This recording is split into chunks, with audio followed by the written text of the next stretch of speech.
Entonces, vamos a entrar a la unidad 2, capa física. Es la capa más baja del modelo. Bueno, esta aparece en el modelo OSI, pero la hemos adoptado para nuestro modelo de estudio, ¿sí? Entonces, en el modelo OSI aparece la capa física con los objetivos de especificar cómo son las interfaces eléctricas, cuáles son las opciones de conexión de un equipo con la red, los voltajes, decíamos, la temporización, ¿no? En temas de temporización habrá que considerar el ancho que puede tener un pulso, es decir, la duración de un 1 o un 0, el espacio en tiempo que se le asigna a cada uno, los niveles de voltaje aceptables tanto para el 0 como para el 1, la cantidad de bits que componen una unidad de información, etc. Luego, en cuanto a los canales a través de los cuales se va a propagar la información, en estos se debe considerar el rendimiento, la latencia, la tasa de error, las frecuencias disponibles, el ancho de banda, todos esos aspectos. Bien, entonces entremos en materia. Lo primero que vamos a considerar para el estudio es cómo se puede transmitir información, cómo se pueden transferir datos de un punto a otro. En la transmisión de datos intervienen dos elementos. Una fuente de la cual proviene la información, un destino donde se puede almacenar esa información y un canal a través del cual se puede transportar la información desde la fuente al destino.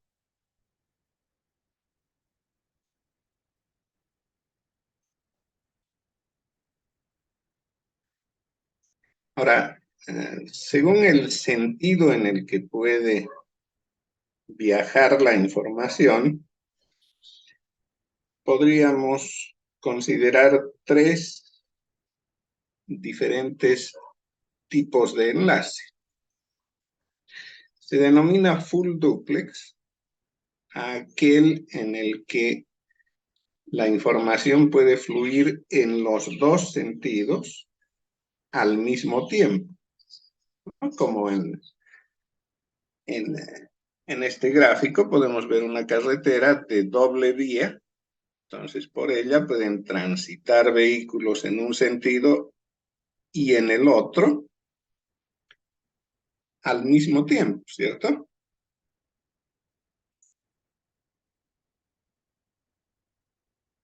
Un ejemplo más próximo a la comunicación, a la transmisión, es la telefonía, ¿cierto? Uno puede estar hablando y al mismo tiempo escuchar lo que se le dice, ¿no? Bueno, hay gente que sí puede hacerlo simultáneamente. Bien, entonces, la telefonía es un ejemplo de la comunicación full duplex.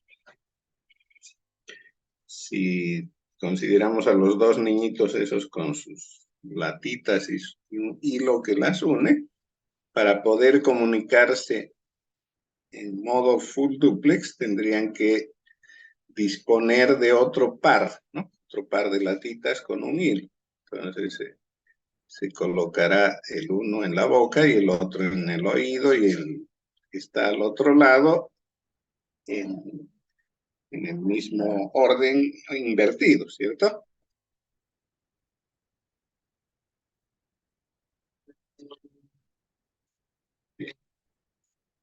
Se denomina half duplex aquel enlace en el que, si bien se puede realizar la comunicación en ambos sentidos, no se puede hacerlo a la vez.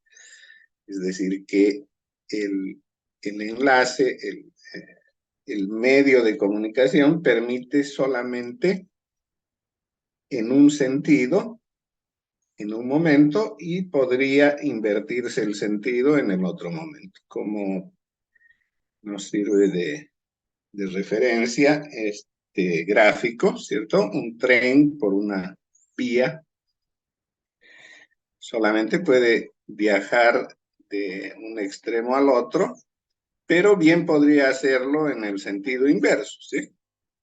Pero no al mismo tiempo, es decir, no podrían ir dos trenes por la misma vía en sentidos opuestos. Y se conoce como simplex a aquel en el que solo existe un sentido de comunicación. ¿Ya? ¿Qué es lo que está ocurriendo con estos niños si es que no cambian las latitas de un lado al otro? ¿No? En la comunicación simplex puede ocurrir que, si bien la información viaja de un extremo al otro, digamos de A a B, en el otro sentido, de B hacia A, podría existir, pero no comunicación de datos, de información, sino simplemente señales de control, que podrían usarse, por ejemplo, para avisar que ya se recibió el dato enviado, que está dispuesto a recibir otro, o que ha habido algún error y que se debe repetir el envío del dato, etcétera, ¿no? O sea, solamente señales de control en el sentido contrario, pero la información viaja en un solo sentido,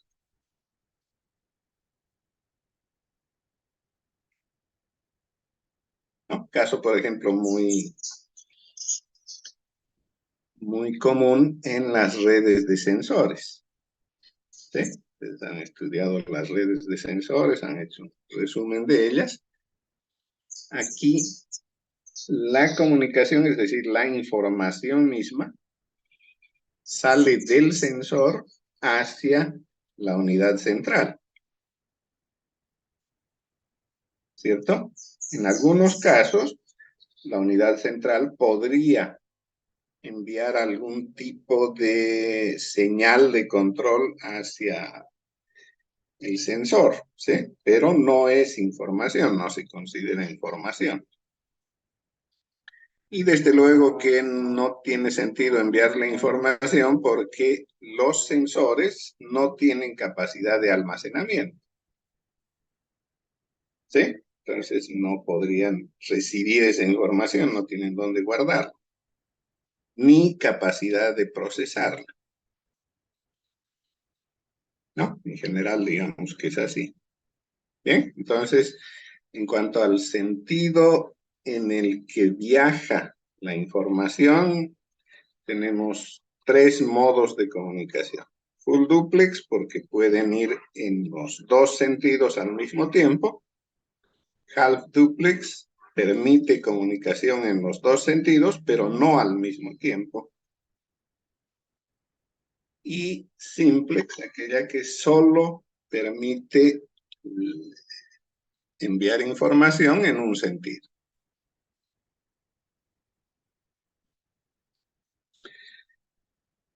Bien. Ahora, cuando se trata de transmitir información, decíamos que hay una fuente, un destino y un medio. Por ejemplo, en este sistema, ¿De qué se trata? Es un amplificador en el que a la izquierda se tiene un micrófono, a la derecha un parlante, y en medio de todo esto está el amplificador. ¿Qué es lo que pretende el amplificador? El micrófono recibe a través de vibración de las partículas de aire, presión, descompresión, y esto se traduce en una señal eléctrica. Señal eléctrica que tiene un nivel muy bajo, muy poca potencia.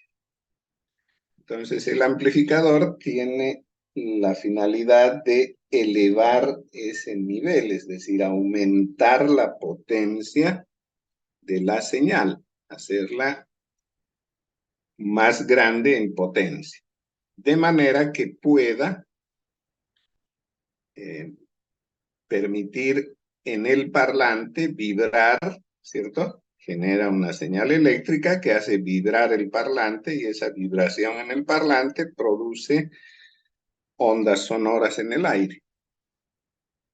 Entonces se podrá escuchar a una cierta distancia, todo va a depender de la potencia del amplificador, del tamaño del parlante, etc. Pero en esta intención de comunicar información de un punto a otro,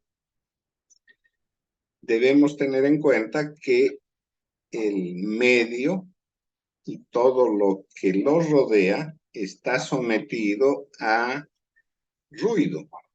Es decir, que nuestro amplificador no solo va a amplificar señal, sino también podría incluir ruido que se produce en el exterior, puede ser electromagnético o de otro tipo, ¿no? Podría ser inducido por otro elemento que esté cerca, pueden ser ondas de radio presentes en el aire.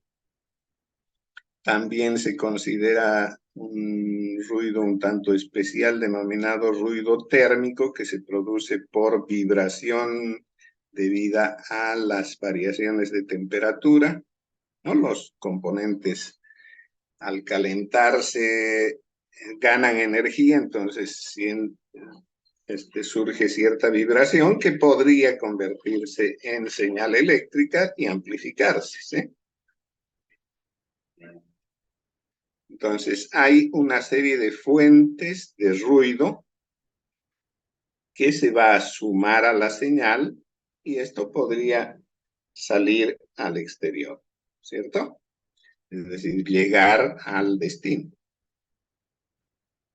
Entonces, en el esquema que habíamos visto de 3 elementos, fuente, destino y medio, debemos considerar que el medio de comunicación, el sistema que se use para transferir la información del origen al destino, no es perfecta y por lo tanto está sometida a la existencia de elementos que pueden modificar la información.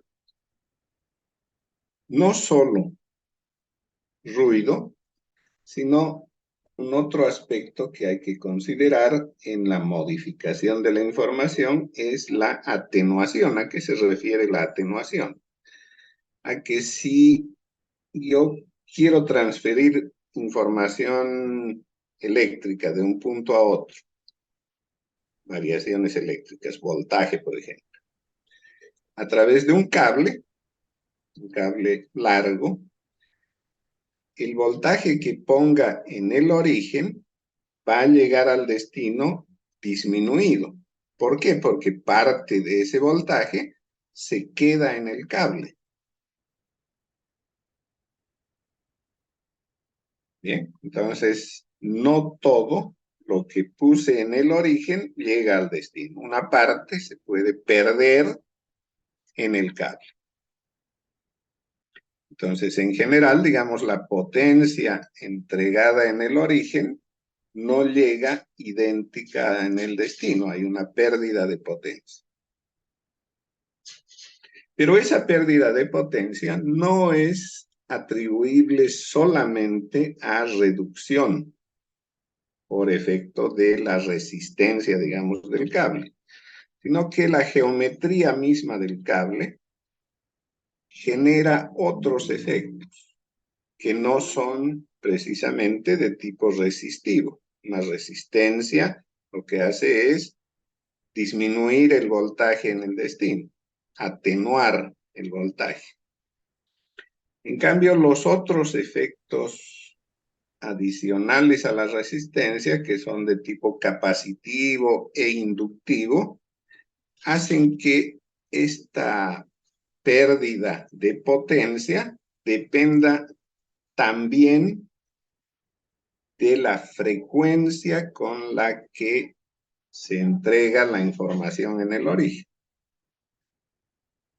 Bien, entonces, la disminución de la energía no solo es atribuible a la resistencia, sino a otros factores que van a hacer que esa atenuación, esa pérdida de potencia en la información, dependa también de la frecuencia.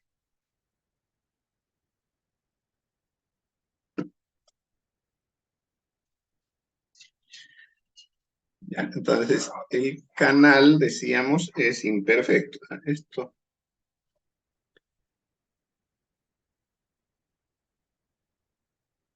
creo que no estaba esta lámina.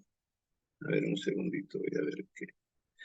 Sí, creo que era mejor poner esta lámina antes. Entonces decía que, a ver si con el puntero puedo.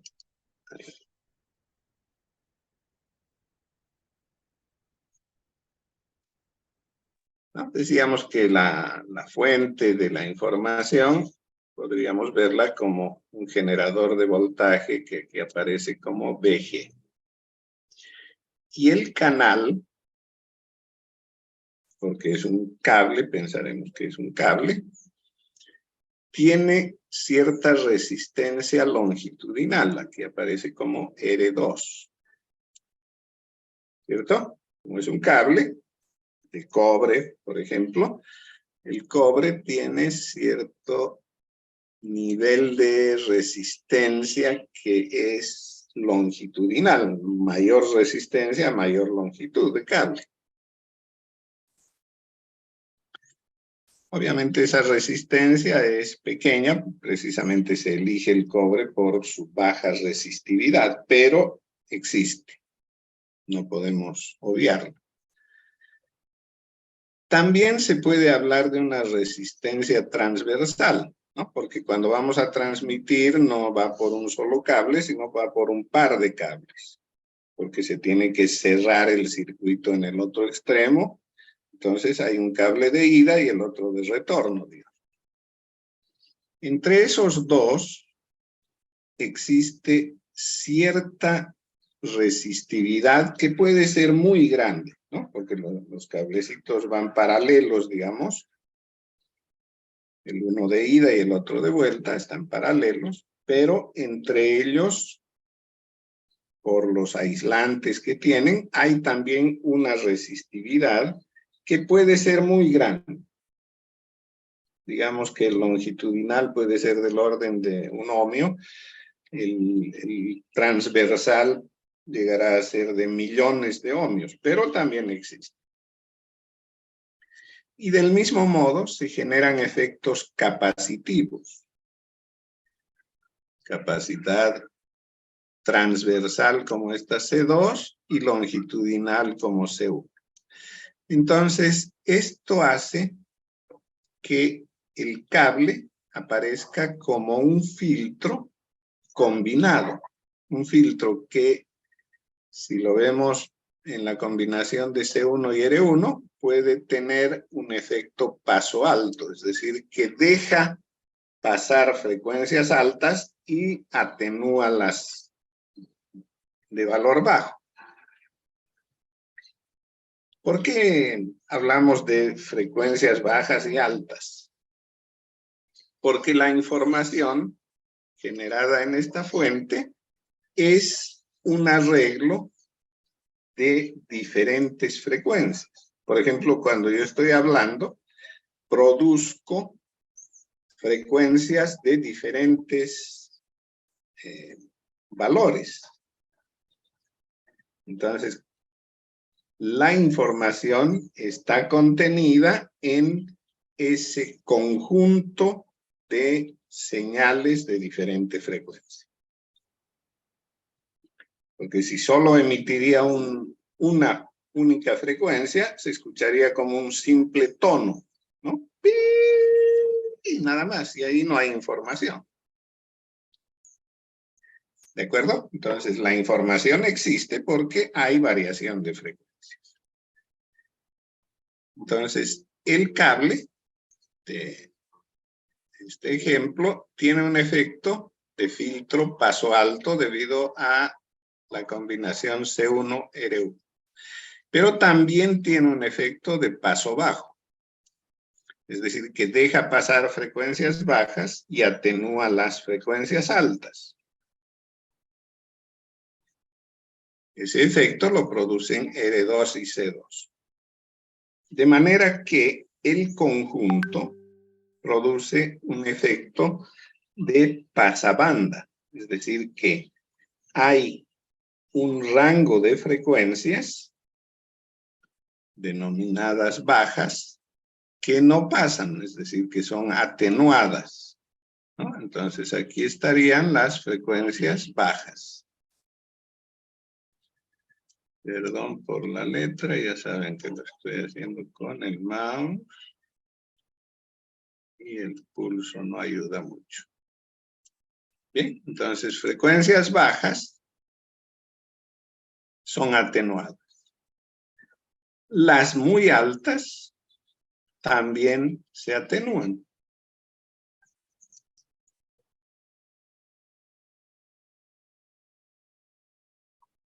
En cualquier momento, y no controlé en qué momento, pero se va a cortar, así que ya sabemos. Se corta inmediatamente. Ah, tenemos todavía 5 minutos. Bien, entonces, frecuencias muy bajas no pasan, son atenuadas notoriamente, y las altas también. Pero hay un rango de frecuencias que pueden pasar. Entonces, existirá una frecuencia, digamos, de corte inferior, esta omega, no sé con qué es, omega I parece que es, y una otra omega, ¿no? Normalmente se la simboliza como omega L a la baja y omega H a la alta, no llego a ver el subíndice, pero espero que sea eso. Entonces hay una frecuencia inferior de paso y una frecuencia superior de paso. Entre las dos está el rango de frecuencias que pasan, que logran pasar sin atenuación, digamos, por este cable. A ese rango, a la diferencia entre la frecuencia superior y la inferior, es que se denomina ancho de banda y se simboliza por las siglas en inglés BW. Band wave, ancho de banda. Bien, entonces, y esto no es solamente en los cables, esto ocurre en todos los elementos electrónicos y eléctricos. Tienen su respuesta propia a frecuencia. Responden muy bien en un rango de frecuencias, pero no así a las más bajas que este, ni a las más altas. Entonces, por la particularidad de cada tipo de cable, se tiene un rango de frecuencias útiles. ¿Sí? Los cables que se usan para la telefonía convencional, analógica, están hechos para que respondan bien a frecuencias del orden de la frecuencia audible. ¿Ya? O sea, de la que puede escuchar el ser humano. pero no sirven para transmitir información de frecuencias más altas, por ejemplo. Y tampoco para frecuencias muy bajas. Entonces, lo que sucede con la telefonía convencional, analógica, es que se puede entender lo que uno habla a través del el sistema, pero no podría, por ejemplo, pasar música. ¿Sí? Si bien pasa la música, pierde mucho su calidad, pierde en su fidelidad. ¿Ya? Entonces yo podría pasar música, pero con certeza que no va a llegar con buena calidad al destino. Bueno, ¿por qué? Porque el sistema telefónico solo permite que pase bien un cierto rango de frecuencia. Y eso, como les digo, sucede con todos los elementos.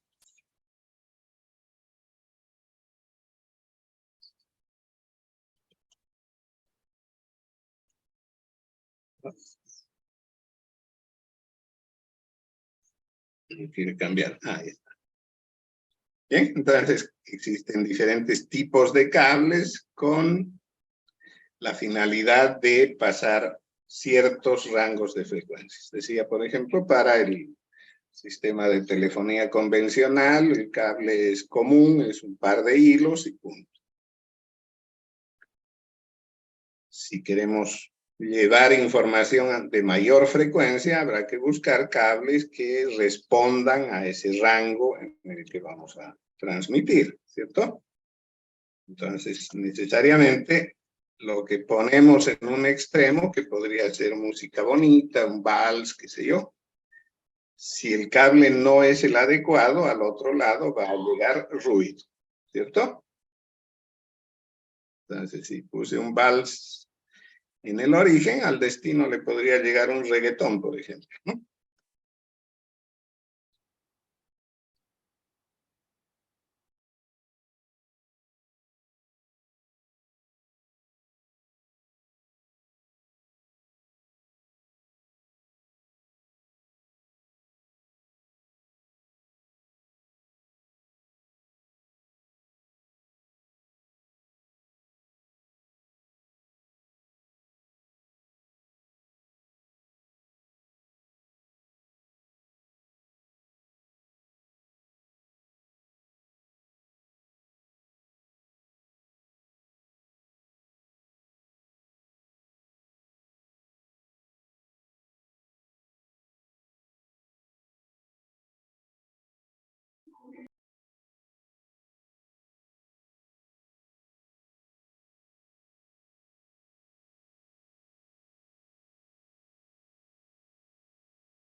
Bueno, creo que ya regresaron, si no todos, la mayoría. Continuemos.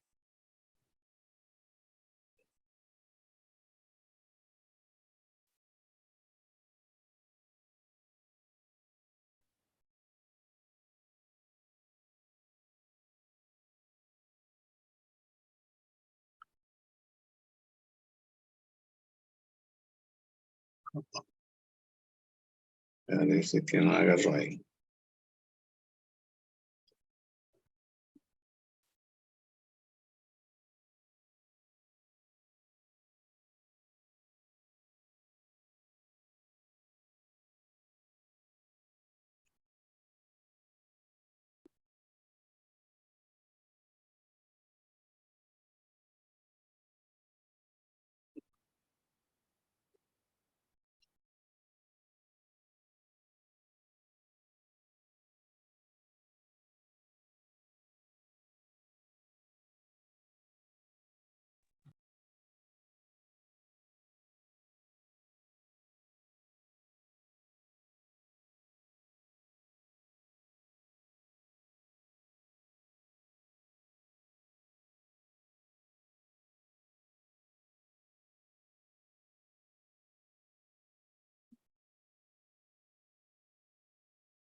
Así, ups.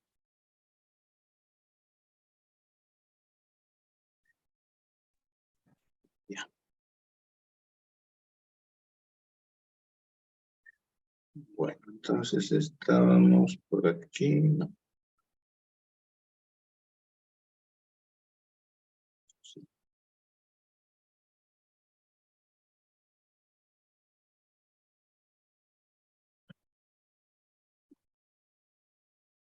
Ahí, ¿cierto?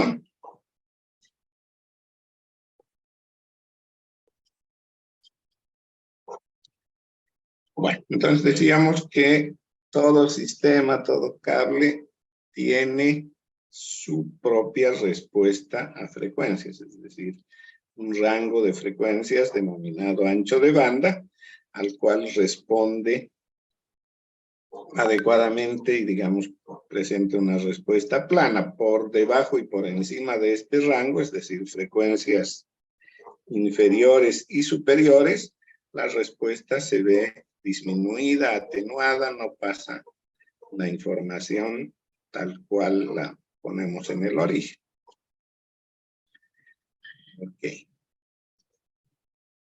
Ahora, y aquí viene el señor Fourier, más o menos en el siglo XIX, un francés de apellido Fourier, estudió este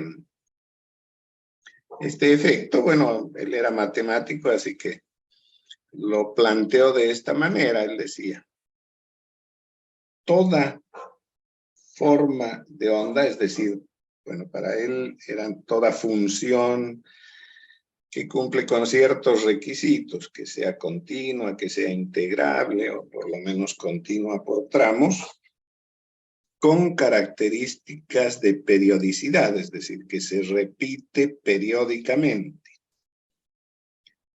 Ya no importa la forma que tenga, cuadrada, triangular o lo que sea, en tanto se repita periódicamente, se puede representar, decía él, como una suma de senos y cosenos.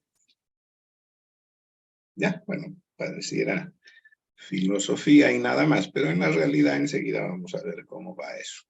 Antes de entrar en el tema, ya que se mencionó senos y cosenos, hablaremos de qué es una señal sinusoidal. ¿Ya? Una señal sinusoidal, que puede ser voltaje o corriente, tiene esa forma: A por seno de omega t. Entonces es un voltaje que está variando en el tiempo de manera sinusoidal. Para un determinado tiempo t igual a 0, vale 0. Al cabo de un tiempo, que se entiende como un cuarto de periodo, alcanza su valor máximo, A. Disminuye otra vez hasta volver a pasar por 0 y continúa disminuyendo, es decir, que se hace negativo hasta llegar a menos A. ¿No? La función seno matemáticamente está definida entre +1 y -1. Pero si le ponemos A por delante, a ese A se denomina amplitud. Y si es la función de un voltaje, será un cierto voltaje. ¿No? Por ejemplo, la CRE nos entrega un voltaje sinusoidal. El domiciliario tiene una amplitud de 311 voltios más o menos. 311 voltios. Que en su valor cuadrático medio resulta ser 220 voltios. ¿Ya? O sea, eso que conocemos y que dice en todo lado, en las etiquetas de los dispositivos, de los aparatos en los que usamos la energía de la CRE, dice, ¿no? 220, 50 Hz. ¿Sí? ¿Qué quiere decir eso? Que el valor cuadrático medio, que también se conoce como RMS de raíz cuadrática media, es 220 y corresponde a una amplitud de una señal sinusoidal de 311 voltios más o menos. O sea que en el voltaje que tenemos disponible en nuestros tomacorrientes, el voltaje alcanza valor máximo de 311 y mínimo de menos 311. Y eso da lugar a un valor eficaz o cuadrático medio de 220 voltios. ¿Ya? Entonces se puede representar de esa manera, como A es la amplitud, por seno de omega t. A omega se lo denomina frecuencia angular. Está dada en radianes por segundo. En cambio, F, que también se denomina únicamente frecuencia, está relacionada con la frecuencia angular de esa manera. Omega es 2pi por F. Y F se expresa en unidades recíprocas a la unidad de tiempo, es decir, 1 sobre segundo. A esa unidad, 1 sobre segundo, o segundo a la menos 1, se la conoce como hertz. Se simboliza con Hz. ¿Ya? Entonces, hertz significa 1 sobre segundo. ¿No? De ahí vienen los kilohertz, los megahertz y todos esos. Sus múltiplos. ¿Cierto? La CRE nos entrega una sinusoide que tiene 50 Hz, es decir, que presenta 50 ciclos, 50 sinusoides completas en un segundo. ¿No? Las señales de radio, por ejemplo, una radioemisora que transmite a 100 megahertz, ¿no? Dicen, estamos transmitiendo a 100 megahertz. ¿Qué quiere decir eso? Que hay una sinusoide sobre la que envían la información que presenta 100 mega. Mega es millón, ¿cierto? 10 a la 6. Entonces, 100 millones de sinusoides en un segundo. A esta frecuencia se le asocia lo que se denomina periodo. El periodo es el tiempo que necesita la sinusoide para completarse. Entonces está relacionada con la frecuencia con esta relación. Es una relación recíproca. T es 1 sobre F. Como F está en Hertz, en 1 sobre segundo, entonces T, el periodo, es en segundos. ¿Cierto?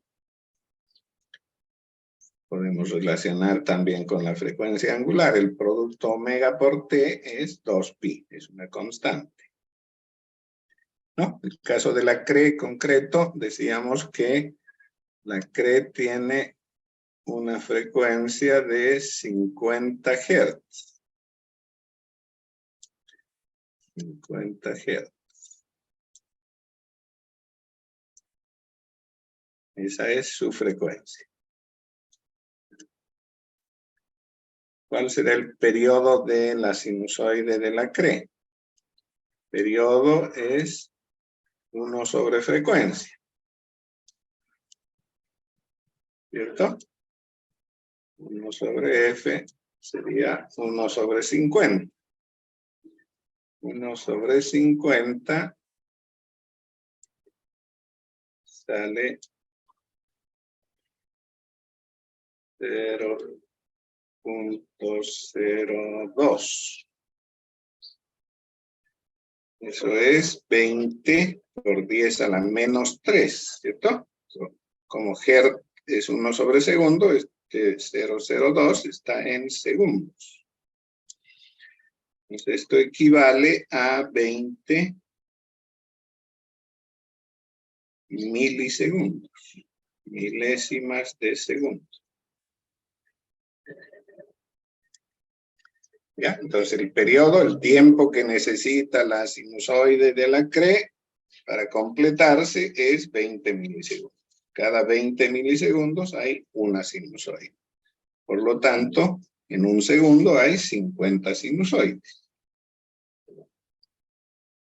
Bueno, con esto en mente ya podemos entrar a ver el tema de Fourier. Entonces, nuestro amigo Fourier, creo que se me desordenaron las láminas. Bueno, enseguida vemos. Aquí está la forma que él expresa para lo que mencionábamos. G de t es una función del tiempo con características de función periódica. Entonces, cada cierto tiempo se repite la misma forma de onda. ¿Ya? Entonces, él dice que al ser G de t una señal periódica, esta se puede expresar como una suma infinita de senos y cosenos. Entonces, hay una parte seno y otra parte coseno, más un término constante, 1/2 de senis, ¿no? A esto se denomina valor medio.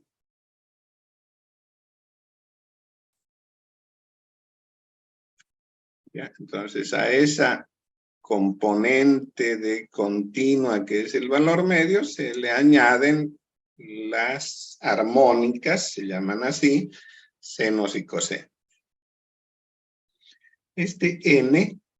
N dice la suma desde 1 hasta infinito, n es un número natural, ¿ya? Entonces n puede ir desde 1 a infinito, y a este producto 2pi nft se lo denomina frecuencia de la armónica.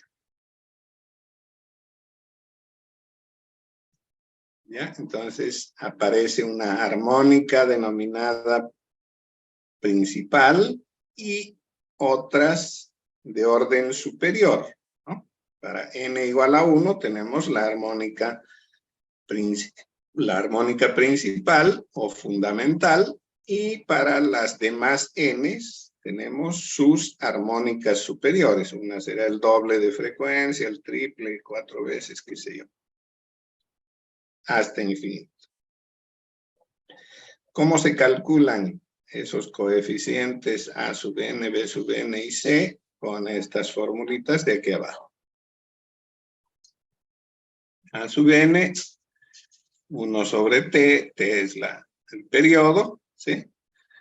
De la integral comprendida entre 0 y t del producto de la función del tiempo por seno de 2pi nft.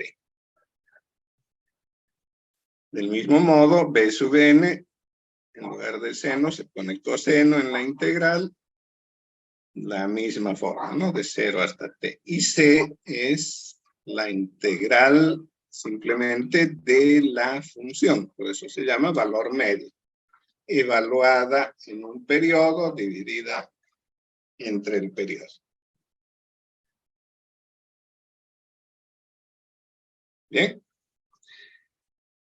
De manera de ejemplo, vamos a considerar, está desordenado esto, consideraremos un carácter alfabético, la letra B minúscula, ¿ya? La letra B minúscula en ASCII tiene, ya, esta es la letra B minúscula ASCII. Se la representa con esa secuencia binaria. 0, 1, 1, 3 ceros. Bueno, así como está ahí. 1 y 0. 8 bits. ¿Cierto? Carácter ASCII. Entonces, si yo quisiera enviar una secuencia B a través de una línea, es decir, hacer una señal periódica con puras pura letra B, podría expresar esa función, ¿no? Como está aquí, en función del tiempo, de manera paramétrica. Digo, entonces la función vale 0, ¿sí? Aquí. Entre 0 y 1/8 del periodo. Entre 0 y 1/8. Aquí es 1/8. 1/8. Me sale bien el 8. Eso. Vale 1 entre 1/8 y 3t/8. ¿Cierto? Otra vez se hace 0 entre 3/8 y 6/8, o sea, 3/4. Una vez más se hace 1 entre 6/8 y 7/8. Y por último otra vez 0 entre 7/8 y 8/8, o sea, un periodo. Bueno, entonces la letra, el carácter B en ASCII, que tiene esa secuencia de bits, ceros y unos, se la podría expresar matemáticamente como f de t igual a todo eso que acabo de describir. Entonces, si quisiéramos representar ese carácter ASCII utilizando la serie de Fourier, tendríamos que calcular las integrales y todo aquello para determinar los coeficientes A, B y C.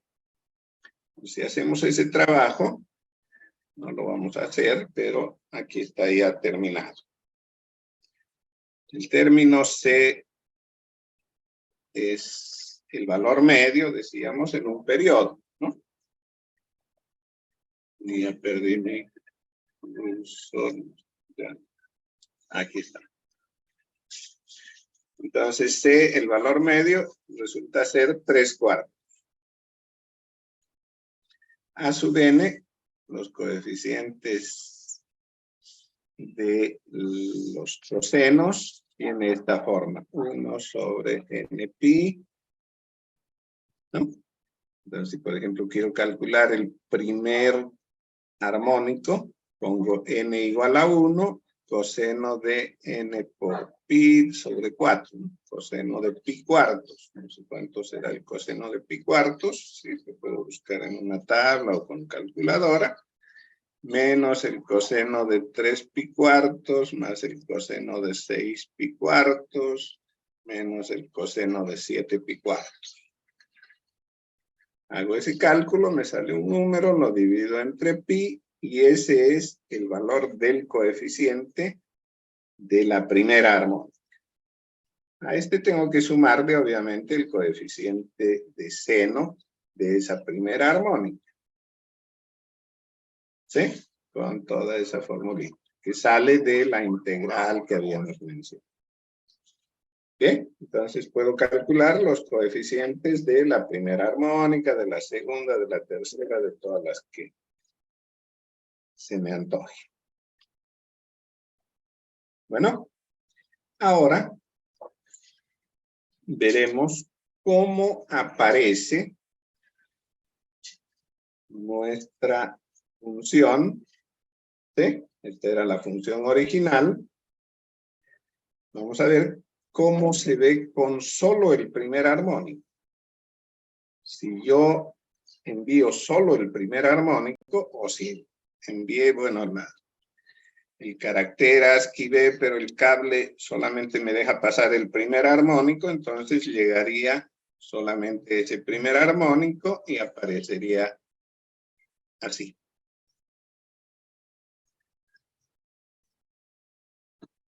Solo el primer armónico. ¿Dónde está mi cursor? Aquí. Entonces, esto corresponde a solamente n igual a 1.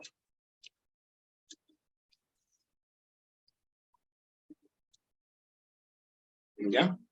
Solo el primer armónico. Es decir, estoy pensando que el cable atenúa del todo los armónicos superiores. porque son frecuencias más altas. Solo dejo pasar el primer armónico. Entonces vean que no se parece casi nada a la función original. ¿Cierto? Si llega esto al destino, el receptor va a tener que adivinar con un poco de esfuerzo y decir, ah, esto es un 1, ¿cierto? Esto se parece a un 1, este también se parece a un 1 de repente, este, bueno, tal vez ya está más abajito, puede llamarse 0, este otro también.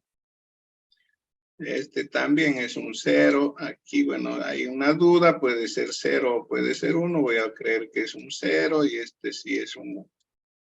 Nada que ver con el carácter B, ¿cierto? O sea que si solo dejo pasar la primera armónica, no voy a entender lo que había enviado. Ahora dejaremos pasar dos armónicas. O sea, aquí estoy enviando el N igual a 1 y también el N2. Dos armónicos. La suma del primero y el segundo armónico. Ah, de repente ya se parece, ¿no? Entonces, ya no hay que hacer mucho esfuerzo para reconocer en el destino que aquí hay un 0, que esto podría ser un 1, aquí también hay un 1. Bueno, aquí podría haber una duda entre 0 y 1, pero vamos a creer que es un 0, este también. Aquí es un 0 dudoso, podría ser 1, ¿cierto? Y hay una duda. Este, bueno, tal vez sí puede creerse que es un 1. Aquí está transitando entre 1 y 0, tal vez todavía hay duda. Bueno, entonces con un poco de dificultad, tal vez podríamos pensar que llegó el carácter B. Vean que se necesitan dos armónicos. Si aumento y voy a llegar hasta el cuarto armónico, me llega eso. O sea, aquí tengo N igual 1, 2, 3 y 4. Los 4 primeros armónicos y aquí vean que ya hay un parecido. Alberto Arana, WhatsApp, perdón.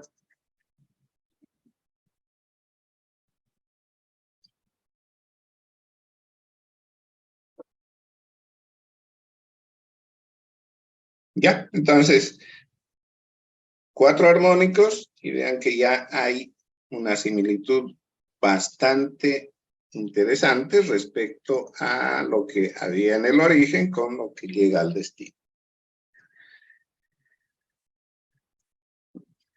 Si pongo 8 armónicos,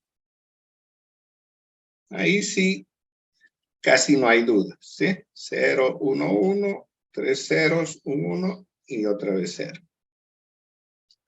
Entonces, he necesitado 8 armónicos para tener una gran fidelidad.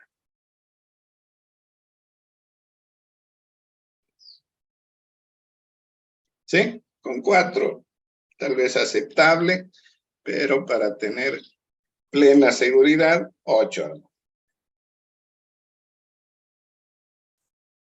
¿De acuerdo? Entonces, si quiero enviar ese carácter B o cualquier otro en ASCII, lo más probable es que, dependiendo de la fidelidad que quiero darle a mi transmisión, deberé enviar 8 armónicos. O lo que es más bien más correcto decir, debo buscar un medio que me permita pasar por lo menos los 8 primeros armónicos. Que su ancho de banda permita pasar 8 armónicos. Si pasan menos, la fidelidad va a verse disminuida. ¿Cierto? Para completar un poco el ejemplo. Si hacemos un análisis de esto, podríamos decir que si transmitimos a razón de B bits por segundo, bueno, esta B es una variable, ¿no? Podría haber puesto X o lo que sea. Tal vez hubiera quedado mejor con otra. No vayan a confundir B con el carácter B del anterior. Bueno, entonces aquí, si transmito X bits por segundo, a razón de X bits por segundo, es decir, a la velocidad de de X bits por segundo, ¿no? Que se simboliza como BPS, bits por segundo. Entonces, para enviar 8 bits, uno a la vez, se requiere 8 sobre B, o sea, 8 sobre X segundos. La frecuencia del primer armónico sería B sobre 8. En hertz. Ahora, si pensamos que vamos a usar línea telefónica común, la línea telefónica de cotas, por ejemplo, esa línea por defecto tiene un máximo de 3000 Hz como respuesta, un poquito más de 3000, pero digamos 3000 redondos. O sea que frecuencias por encima de 3000 Hz se rechazan, son atenuadas notablemente. ¿Ya? Entonces, la cantidad de armónicos que pueden pasar es 3000 dividido, otra vez el avisito de que se corta, ¿no? 3000 dividido entre la frecuencia de un armónico, que era B sobre 8. ¿Cierto? 3000 dividido B sobre 8 es lo mismo, haciendo extremos y medios, que 24.000 sobre B. O 24.000 sobre X. ¿De acuerdo? Entonces, con esta consideración, podríamos hacer esta tablita. Si voy a enviar 300 bits por segundo, si voy a usar esa velocidad, 300 bits por segundo, el periodo correspondería a 26.67 milisegundos. El primer armónico tendría una frecuencia de 37.5 Hz. Y puedo llegar a enviar hasta 80 armónicos. ¿Ya? 80 armónicos si me conformo con una velocidad, una tasa de datos de 300 bits por segundo. ¿Cierto? Muy lento, ¿no? 300 bits por segundo. Imagínense enviar una imagen que tiene, para redondear, 6 megabits.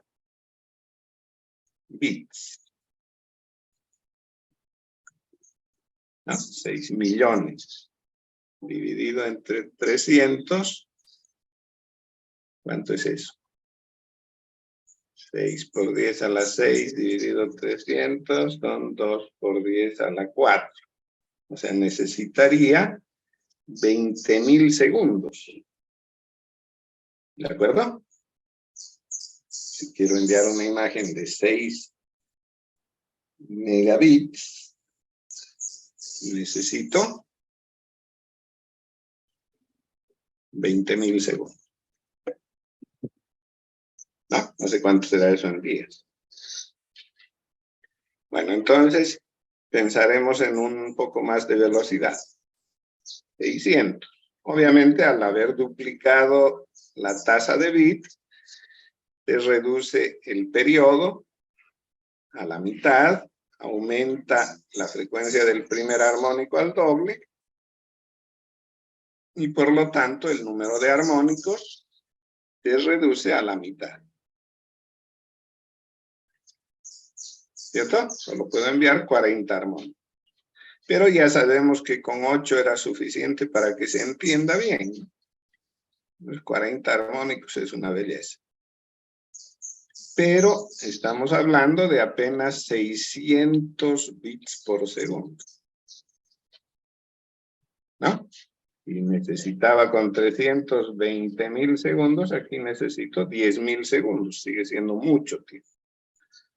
Si subimos a 1200, al doble, entonces todo lo que había visto, el periodo se reduce a la mitad, la frecuencia del primer armónico sube al doble, a 150, y puedo llegar a enviar 20 armónicos. Mucha fidelidad, perfecto, pero sigue siendo muy lento. 5.000 segundos me toma en enviar el archivo. Bueno, y así puedo ir subiendo, y vean que si llego a 9.600 bits por segundo, el periodo es de 0.83, o sea, de 830 microsegundos. El primer armónico tiene una frecuencia de 1200 Hz, y llego a enviar hasta máximo 2 armónicos. ¿No? 2 armónicos, y hemos visto que tiene muy poca fidelidad. Que hay que hacer mucho esfuerzo para entender. ¿Cierto? Que la tasa de error al tratar de entender va a ser alta. Es decir, que en la línea telefónica, sin hacer ninguna adecuación, ninguna mejora, simplemente enviando bits uno por uno, la tasa de bits máxima sería 9.600 con una cantidad enorme de errores posiblemente. Recomendable usar 4.800 como tasa máxima, porque allá puedo enviar hasta 5 armónicos y eso me da un nivel de fidelidad aceptable. ¿Sí? Hemos visto que con 4 ya se veía bien, con 5 se va a ver un poquito mejor. Bueno, pero pensar en tasas más altas, porque 9.600, eso nos permitiría, a ver si tengo mi calculadora aquí, habíamos hecho el trato con 6 megahertz, ¿no? 6 millones, dividido entre 9.600, eso da lugar a 625 segundos, ¿no? Si divido eso entre 60, son 10 minutos. 10 minutos tal vez sea soportable para enviar mi archivito. Si utilizo 4.800, que tiene mejor fidelidad, me va a tomar 20 minutos. ¿No? Pero a las velocidades que estamos acostumbrados en la actualidad, eso es demasiado lento. ¿No? Desde luego que si subo la velocidad, se me reduce la fidelidad notoriamente. Con 19.200 apenas llegaría a enviar un armónico, lo cual me da una fidelidad casi cero. 38.400, es el doble, es imposible porque no sale ni un solo armónico.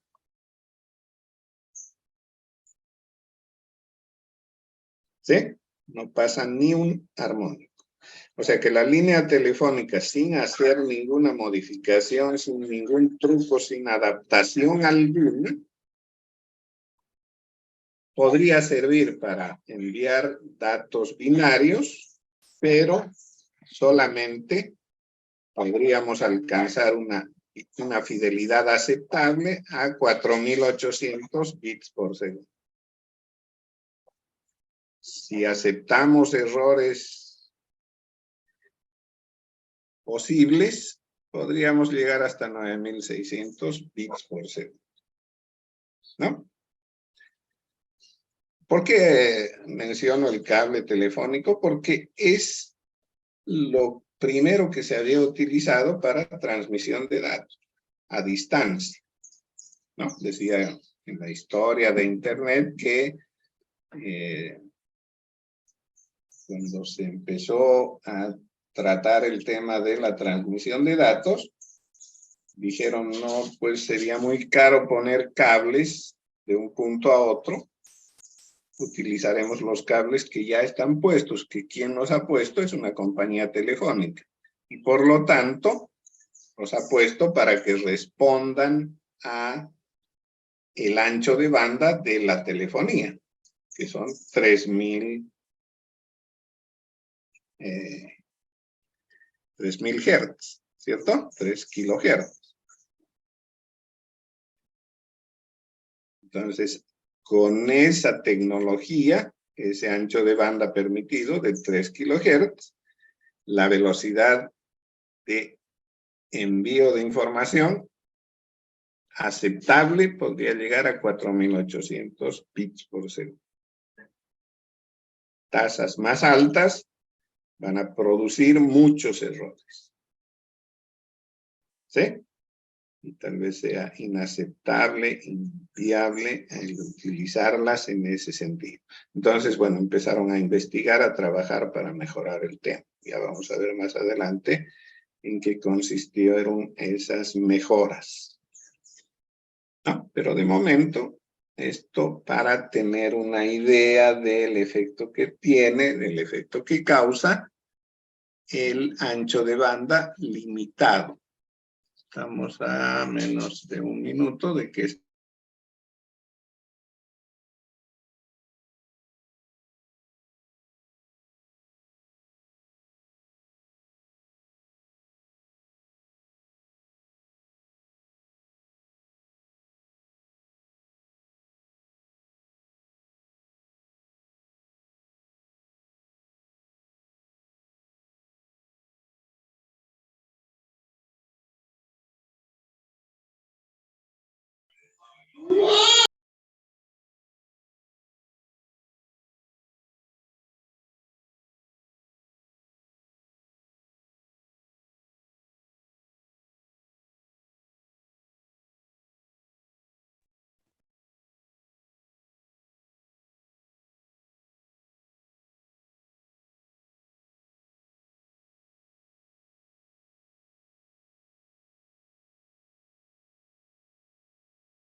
Ok, seguimos. Yo creo que en esta sesión ya podríamos terminar. A ver, un segundito, voy a acomodarme aquí.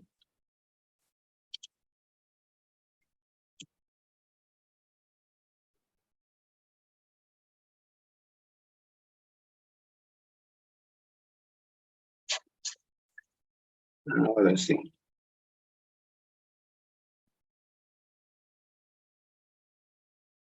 Bueno, entonces habíamos visto esto.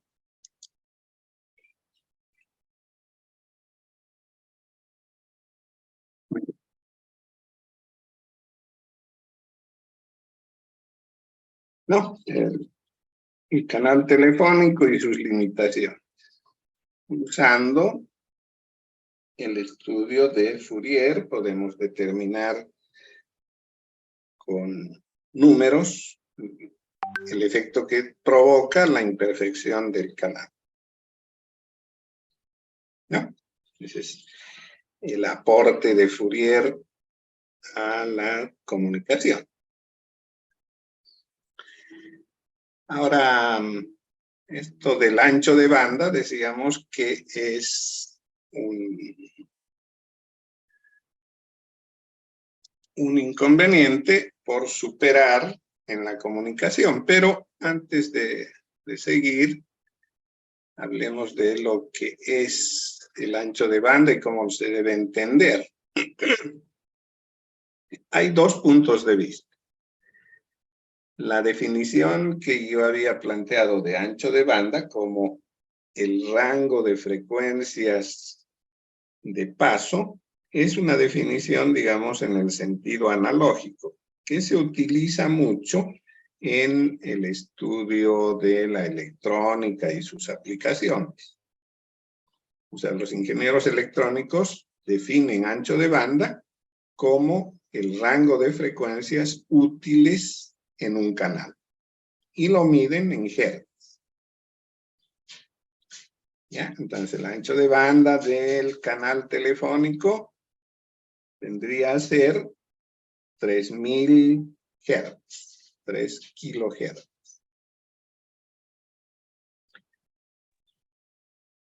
En cambio, para los científicos del área de ciencias de la computación, tiene otra connotación. Como ellos hablan de señales que ya no son analógicas, sino más bien son digitales, entonces definen el ancho de banda como la tasa de datos máxima del canal, es decir, cuántos bits por segundo puedo enviar a través de ese canal. ¿Ya? Entonces, en el caso de los electrónicos, ancho de banda, digamos, analógico, se mide en hertz. En el caso de ciencias de la computación, el ancho de banda, como un elemento digital, se lo mide en bits por segundo. Es la cantidad máxima de bits que se pueden enviar por el canal. Otra vez, hay una relación entre uno y otro. ¿Sí? Porque nos está marcando el límite del canal. ¿Cuánto para los electrónicos en frecuencia podemos variar y que llegue fiel al destino? Tanto que para los científicos de ciencias de la computación, el ancho de banda nos está marcando el límite máximo de tasa de bits que podemos enviar de manera fiel, adecuada, para que llegue al destino. ¿Ya? Entonces, tiene que haber una relación entre los dos. Están hablando del mismo medio de pronto, entonces tendrá que haber una relación entre ancho de banda analógico y el ancho de banda digital. Entre el ancho de banda analógico y la tasa de bits. ¿Sí? El primero que habló de esa diferencia, o de esa relación más bien, fue Henry Nyquist en 1924. Entonces él demostró que si queremos pasar una señal a través de un filtro pasabajos con un ancho de banda B, analógico obviamente, la señal filtrada se puede reconstruir en el destino de manera fiel tomando solamente 2B muestras por segundo. Bueno, aquí estamos hablando de muestras y nosotros estábamos en términos de hertz en un lado y de bits por segundo en el otro. ¿A qué se refiere esto de muestras?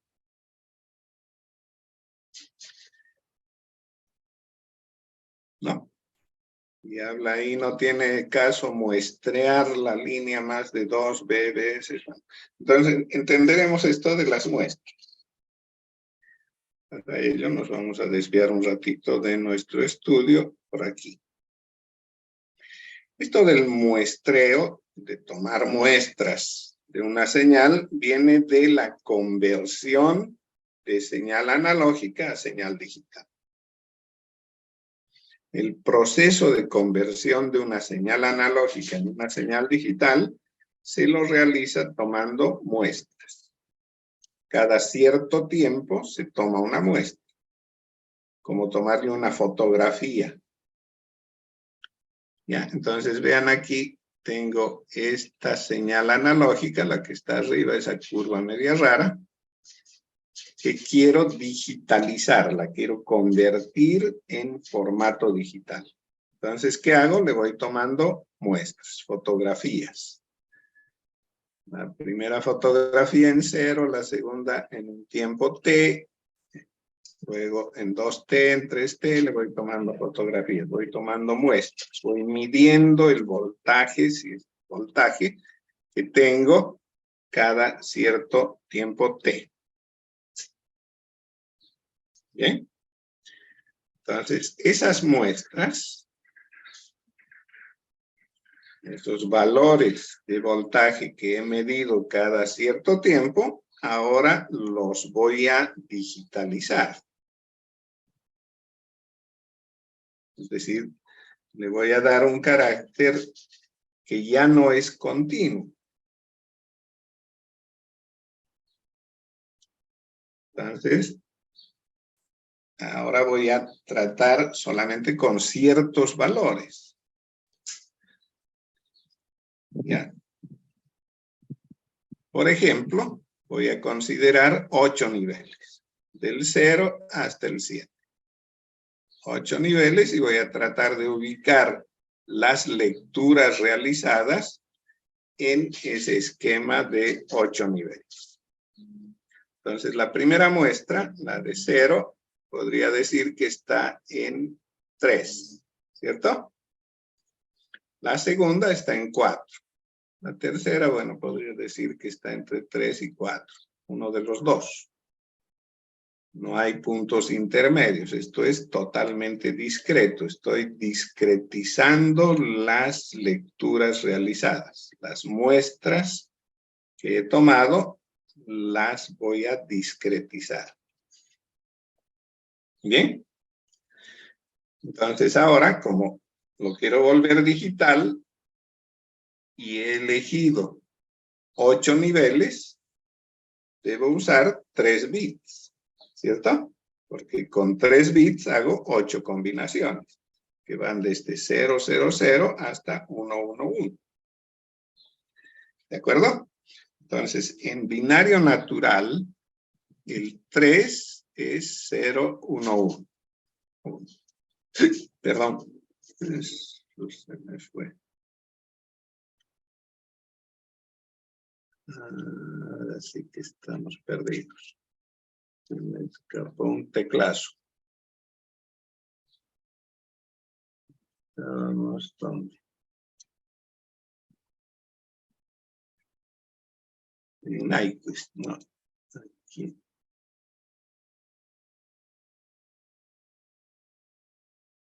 Uno más atrás. Perdón por el teclazo mal dado.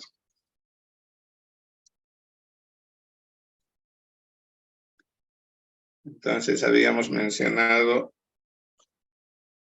el teorema de Henry Nyquist, que habla de la relación entre la tasa de bits y el ancho de banda, pero apareció un tema adicional que es el del muestreo y ahí estaba. ¿No? Entonces decíamos que la señal analógica que queremos convertirla en digital pasa por un proceso de toma de muestras, de muestreo, ¿sí? Entonces evaluamos esas muestras y lo hacemos de manera discreta, es decir, que elegimos, en este caso, 8 niveles discretos. Para 8 niveles requiero 3 bits, ¿sí? Porque con 3 bits puedo hacer 8 combinaciones. Si quisiera manejar con 4 bits, tendría que tomar 16 niveles diferentes, ¿sí? Esos niveles tendrán que estar entre el mínimo y el máximo. En este caso, hemos dividido todo el espacio muestral en 8. Y a cada una de las muestras le asignamos una combinación binaria, ¿sí? Tenía que acceder a esto, ¿no? El 3011. Mejor otro color.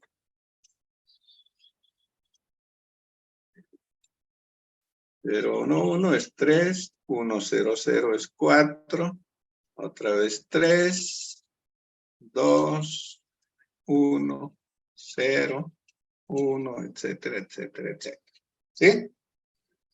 Entonces, ese es el proceso del que se habla. De la cantidad de muestras y de la digitalización de esos valores muestreados.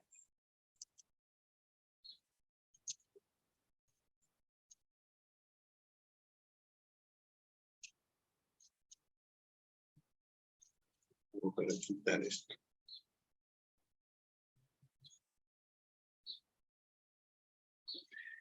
Eso es. Bueno, entonces volvemos a nuestro amigo Nyquist. Bien, entonces, si el ancho de banda es B, el ancho de banda analógico, entonces la tasa máxima de bits será 2B. Pero a esto le tenemos que agregar el efecto que tiene el número de muestras, o perdón, la discretización de las muestras, el número de niveles con los que se ha discretizado. Entonces, al producto 2B, tenemos que multiplicarlo por el logaritmo base 2 del número de muestras, del número de niveles discretos de las muestras. Si quieren ampliar un poco, pueden recurrir a este video de YouTube que aparece abajo. No lo vamos a hacer por tiempo, les dejo el enlace ahí. Bueno, más bien hagamos un ejemplo. Otra vez el famoso canal telefónico analógico.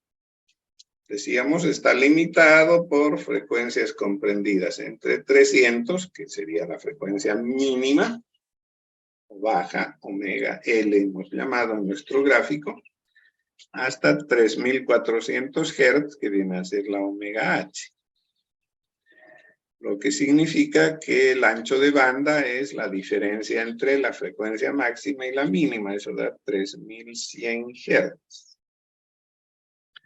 Ahora, si discretizamos nuestra señal en solamente 2 niveles, o sea, solo ceros y unos, entonces la tasa máxima sería, por la fórmula del amigo Nyquist, 2B por logaritmo base 2 de el número de niveles de la muestra. ¿Sí? 2 por 3100 multiplicado por logaritmo base 2 de 2, eso es 1, nos da 6200 bits por segundo. ¿Ya? Entonces, la tasa máxima a la que podemos transmitir por el canal telefónico utilizando solo 2 niveles, ceros y unos, sería 6200 bits por segundo. Cuando hacíamos la analogía con nuestra serie de Fourier, habíamos encontrado que con 4800 estábamos con una alta fidelidad, ¿sí? Pero ya con 9600 la fidelidad se caía tremendamente. Entonces, entre los dos tendrá que estar el límite máximo, y en este caso es 6200 bits por segundo. Más velocidad, imposible. A menos que subamos el número de valores discretos, ¿sí? Entonces, si utilizamos 8 niveles, como era el ejemplo que habíamos visto en la discretización, ¿no? 8 niveles da lugar a 3 bits con los que se representa cada muestra. Entonces se alcanza, ¿no? En ese caso sería el logaritmo base 2 de 8, eso es 3. 3 por 2 y por 3100 da 18600 bits por segundo. ¿Ya? Entonces, utilizando una discretización, un muestreo en 8 niveles, con ese canal analógico de 3100 Hz, podemos alcanzar una tasa de 18600 bits por segundo. Mejoró, ¿sí? ¿Por qué? Porque le hemos añadido una tecnología en la discretización. El uso de 8 niveles en la discretización, lo cual obviamente requiere de un equipo más sofisticado, etcétera, ¿no? Un conversor de análogo a digital en el origen y uno al revés, o sea, de digital a analógico en el destino.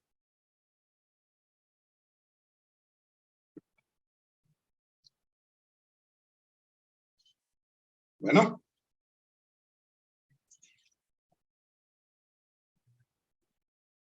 Ahora, a este estudio de Nyquist se añade una continuación del trabajo.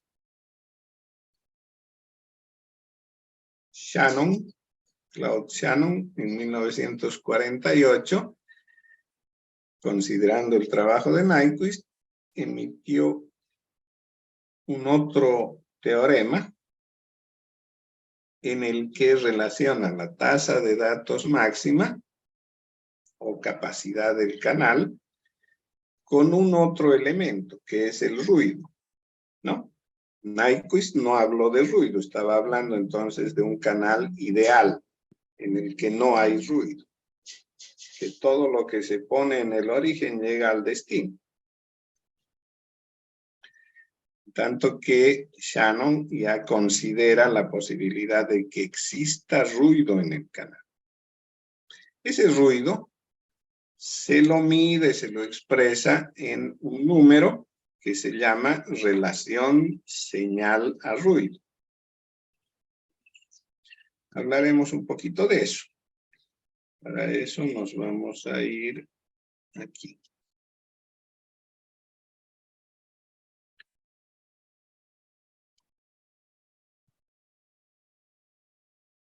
Para hablar de relación señal a ruido es que se tiene que hablar de lo que es ganancia.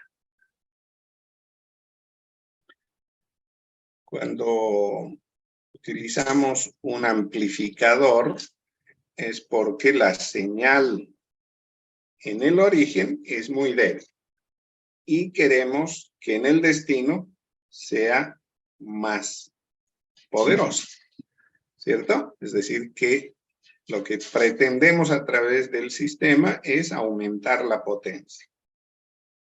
Entonces, para eso se utiliza un amplificador. Un micrófono donde se toma la señal, un parlante donde se la entrega. El micrófono, ¿qué hace? Convierte la voz humana, la música, lo que queramos representar, en variaciones de voltaje. Pero el micrófono toma ese sonido, lo convierte en voltaje, pero es de niveles muy bajos. Milivoltios, milésimas de voltio de repente. Lo que hace el amplificador es elevar ese nivel de voltaje o de potencia, si queremos verlo, y generar un voltaje lo más fiel posible al original, pero de mucha potencia. Voltajes del orden de 100 voltios. ¿No? Tomó milivoltios en la entrada, en la salida puede generar voltajes del orden de 100 voltios. Con eso, el parlante vibra y produce sonido de mucha más potencia que la que se tenía en el origen. Bueno, entonces, hablamos de una potencia en la entrada, la potencia con que recibió el micrófono el sonido, y de la potencia en la salida, que es la potencia con la que el parlante reproduce ese sonido. ¿No? Una señal muy pequeñita en el origen, una señal muy grande en el destino, en la salida. La relación entre esas dos potencias, potencia de salida y potencia de entrada, es lo que se llama ganancia en potencia. Potencia se mide en watts. Tanto en la salida como en la entrada está en watts. Entonces el cociente potencia-potencia no tiene unidades, es un número simplemente. Cuando hablo de la relación de potencia, hablaré de números. Diré la ganancia en potencia es 5.000, 10.000, no sé, 1.000.000. Como es un número, puede tener muchas cifras, ¿cierto? Puede ser tan grande, pero también podría ser pequeño. En el caso de un amplificador, se amplifica, es decir, que la potencia en la salida es mucho más que la potencia en la entrada. Pero si hablamos ya no de un elemento activo, sino más bien de un cable, por ejemplo, en un cable, la señal en la entrada va a aparecer en la salida disminuida.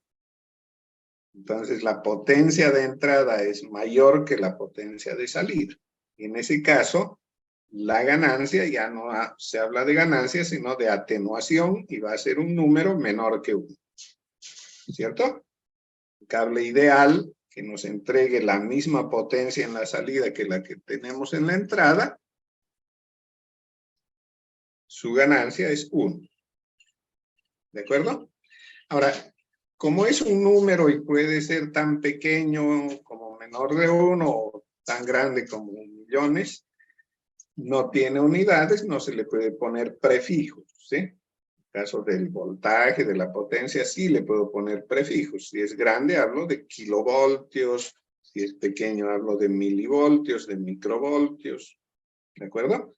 Entonces, utilizo prefijos asociados a potencias enteras de 10. ¿Cierto?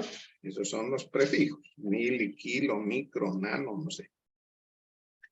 Como aquí no hay número, no hay unidad, o más bien hay solo número, no puedo usar esos prefijos. Para manejar esos números, grandes o pequeños, de una manera más cómoda, es que se utiliza lo que se llama el decibel.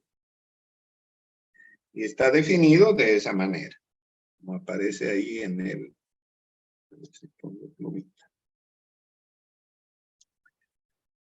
¿No? La ganancia en potencia expresada en decibeles es esto. 10 por el logaritmo base 10, logaritmo decimal, de la relación de potencias. ¿Ya? Entonces, por ejemplo, si la relación de potencias es 1, un cable ideal, por ejemplo, tiene relación de potencias 1. 1, el logaritmo de 1 es 0 por 10, 0, ¿cierto? Entonces son 0 decibeles. Si la relación de potencias sería 100, O sea, la potencia de salida 100 veces la de entrada. El logaritmo de 100 es 2 por 10, 20. 20 decibeles. Si fuera 100.000, 50 decibeles. Si se trata de un cable que atenúa, la relación de potencias, por ejemplo, 0.01, el logaritmo de eso es negativo, menos 2 por 10 menos 20. ¿Cierto? Entonces, en decibeles, valores negativos se consideran atenuación, positivos, ganancia. ¿De acuerdo? Entonces, eso es lo que se expresa como ganancia en potencia. Ahora, con el tema del ruido, de lo que se trata es de relacionar la señal con el ruido, la potencia de la señal versus la potencia del ruido. Por eso se llama relación señal-ruido.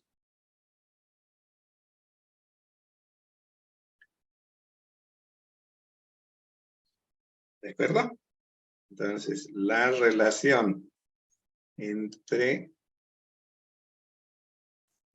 la potencia de la señal y la potencia del ruido, expresada en decibeles, si queremos, es la relación de señal a ruido. Y de eso es de lo que habla nuestro amigo Chan. Entonces, él ya le pone un poco más de realismo al tema y dice, para un canal ruidoso, la tasa máxima de datos es 2b multiplicada por el logaritmo base 2 de la relación entre señal y ruido más 1.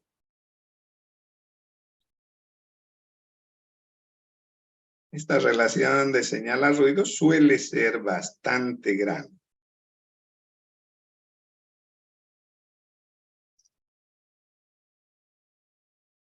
Órdenes de 10 a la 4, 10 a la 5 es común en un buen canal, ¿no? Canal que sea poco fiel, pues seguramente la relación de señal a ruido va a ser más baja.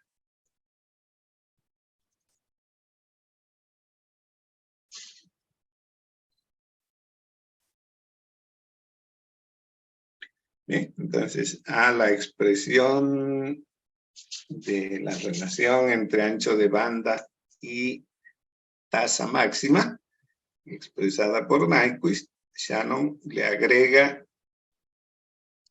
el efecto que tiene la relación señal-ruido.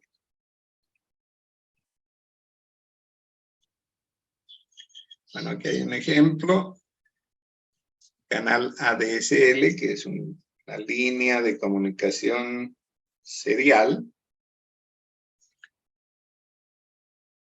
Provee acceso a Internet, dice, a través de líneas telefónicas comunes. Utiliza un ancho de banda aproximado de 1 MHz. La relación señal-ruido depende en gran parte de la distancia, es decir, la longitud del cable.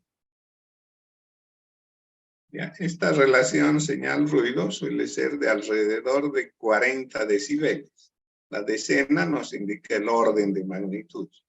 4 es la decena, quiere decir que es del orden de 10 a la 4.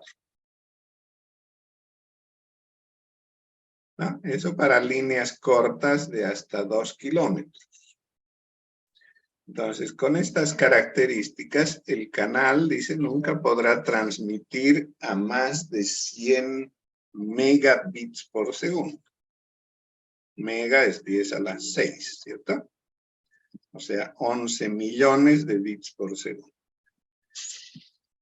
Y eso sin importar cuántos niveles de discretización le pongamos.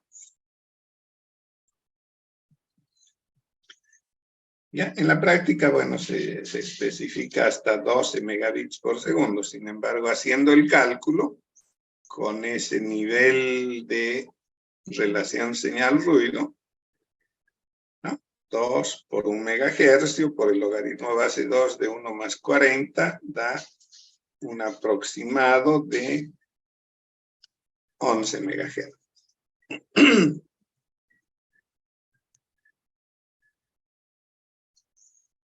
Bueno, aquí les dejo un problemita.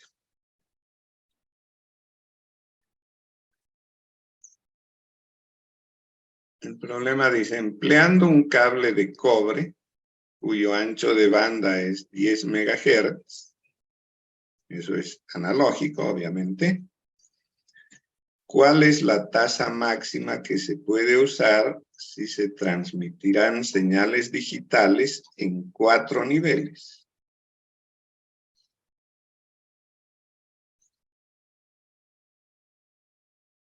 Inciso A. Suponga que se trata de un canal ideal, sin ruido.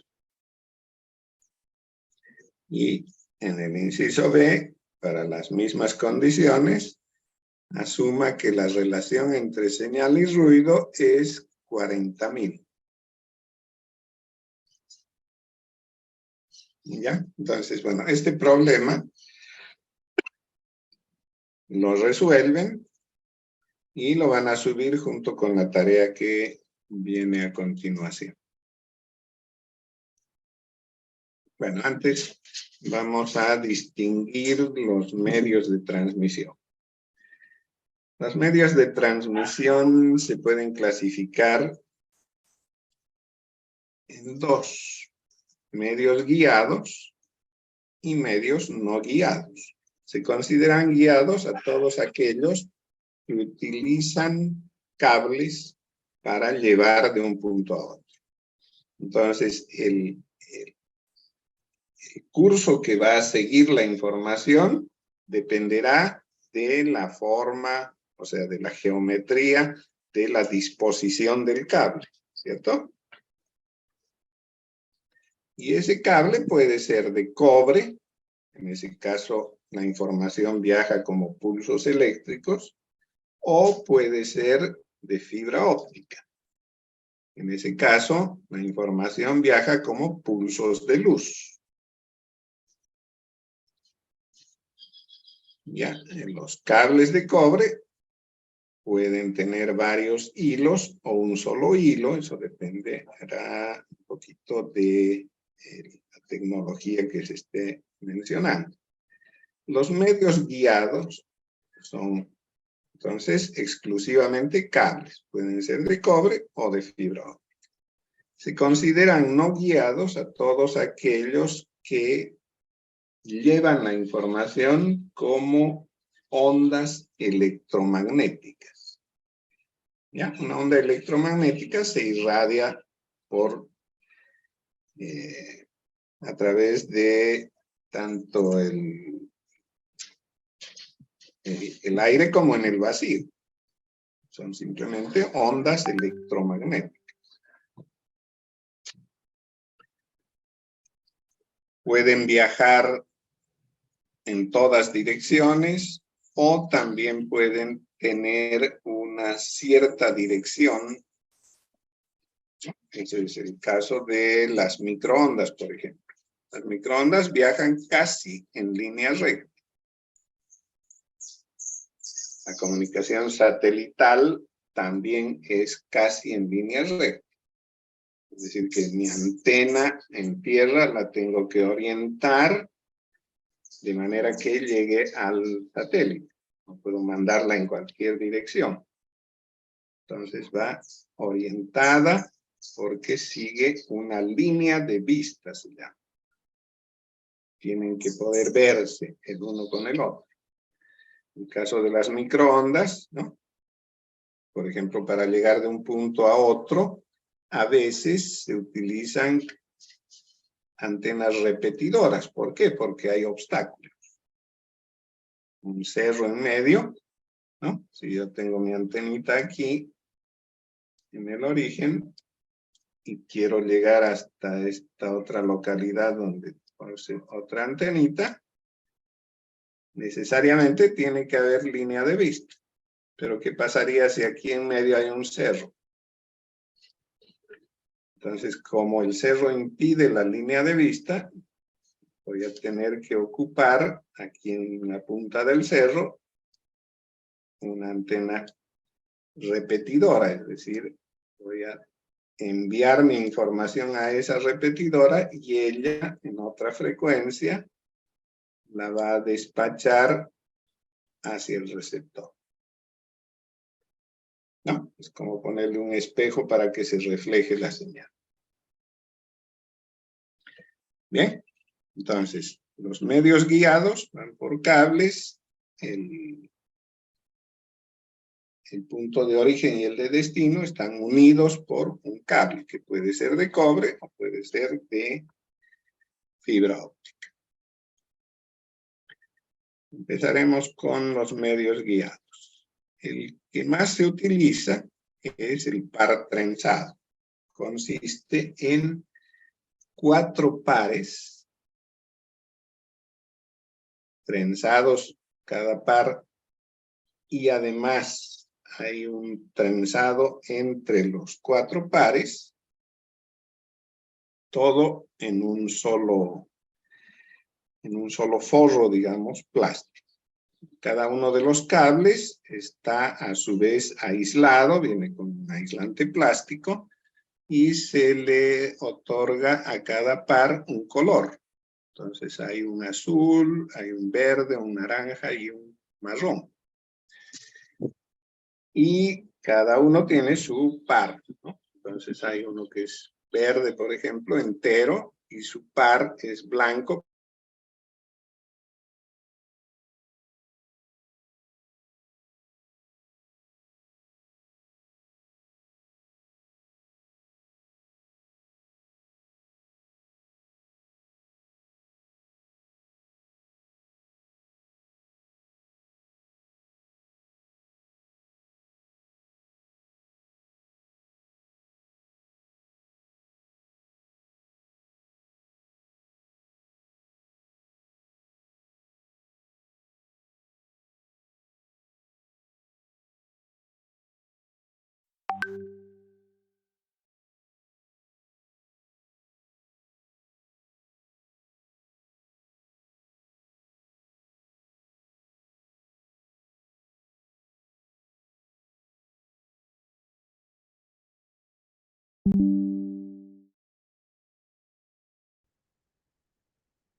Ok, creo que ya estamos todos.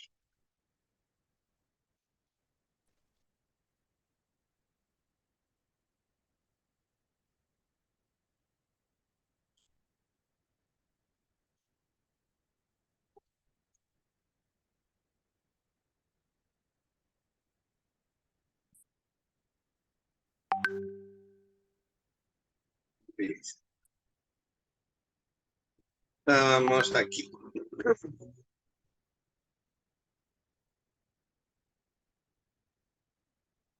Entonces decíamos, el par trenzado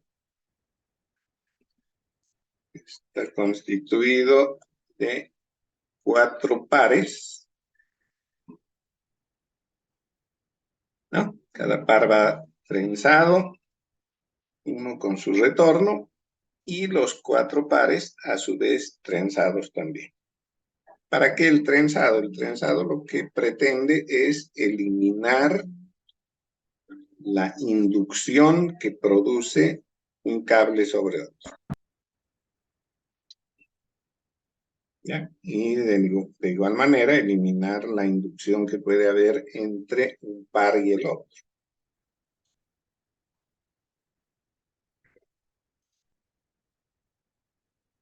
El más común es este denominado UTP. UTP.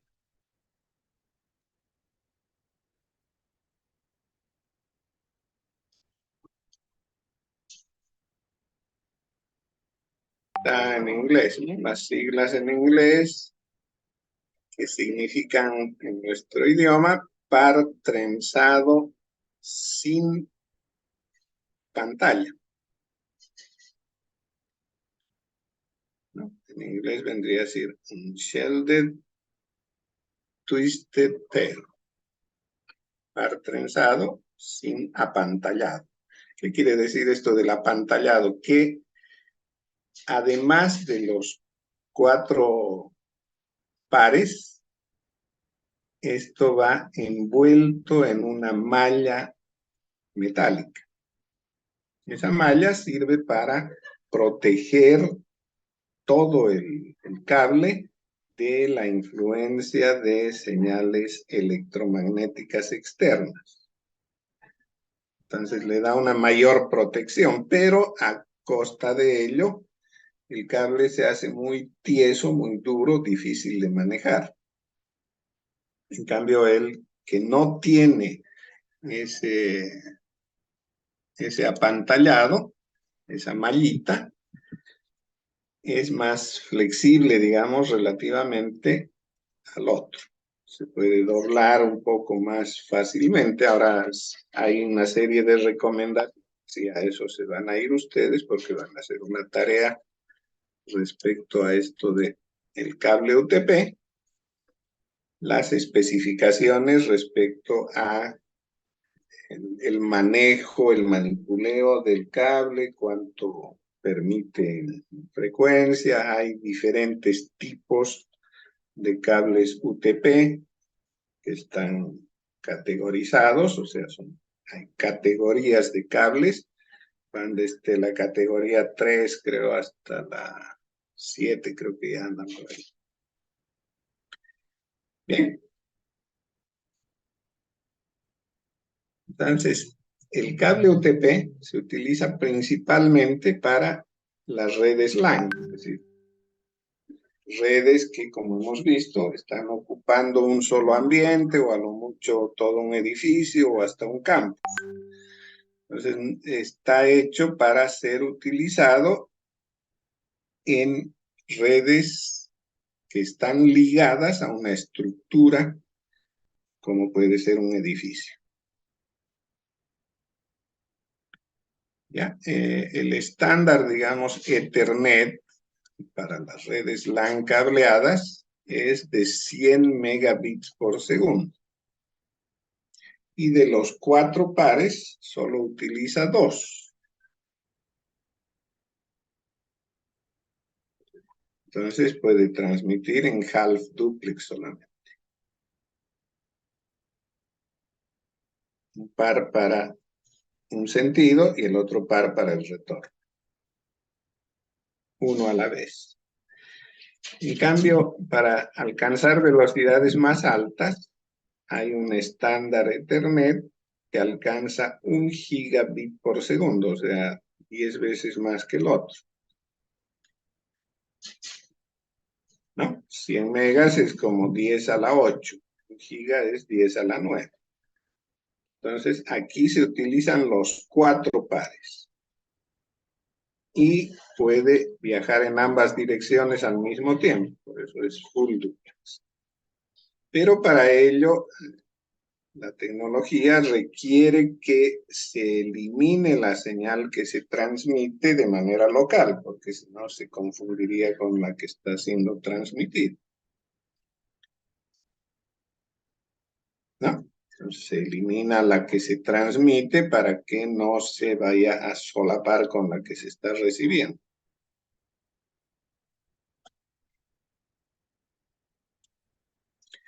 Y esa es precisamente la tarea 4. Investigar para el cable denominado UTP sus características eléctricas, mecánicas, ambientales, los tipos de cable UTP que existen, o sea, las categorías de cable UTP, cada uno caracterizado, ¿no? Cada uno tiene sus rangos de funcionamiento recomendados. El conector que se utiliza para este cable, que se llama RJ45, lo describirán, dirán cómo es ese conector, de qué está hecho, cuál es su formato. Y un último tema en esto es el ponchado del cable UTP, o sea, cómo se conecta el cable, con qué herramienta se lo conecta el cable con el conector RJ45 para que pueda esto conectarse al elemento que quiere utilizarse en un extremo, ¿no? Una computadora, un switch o lo que vaya a conectar. ¿De acuerdo? Entonces, tarea 4, la suben, ya saben, a la plataforma en formato PDF del manuscrito con todos estos elementos. Características eléctricas, mecánicas y ambientales del cable UTP, las categorías diferentes que hay, el conector RJ45 descrito y el mecanismo a través del cual se une el cable con el conector. Bien, ahora sí los dejo libres.